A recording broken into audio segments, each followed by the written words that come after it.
తిరుపతిలో జరుగుతున్న అభివృద్ధి కార్యక్రమాల పరంపర 20 మాసాల ఎన్డీఏ కూటమి ప్రభుత్వం చంద్రబాబు నాయుడు నాయకత్వంలో అనేక అభివృద్ధి సంక్షేమ కార్యక్రమాలు చేయించడమే కాకుండా ఈరోజు మీరు ఒకసారి చూస్తే ప్రశాంతమైన తిరుపతిని చూస్తూ ఉన్నారు ప్రజలందరూ కూడా.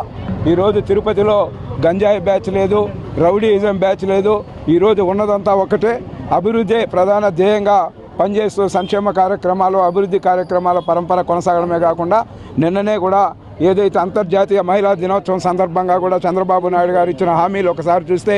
మహిళలందరికీ కూడా పెద్దపీట వేసి ఈ రాష్ట్రంలో దేశంలో ఎక్కడా లేని విధంగా కూడా అందరినీ కూడా ఏదైతే పారిశ్రామికవేత్తలుగా మహిళల్ని లక్షలాది మందిని చేసేదానికి లక్షలాది కుటుంబాలకి అండగా ఉండేదానికి ఈరోజు ఎన్డీఏ కూటమి చంద్రబాబు నాయుడు గారు కానీ పవన్ కళ్యాణ్ గారు కానీ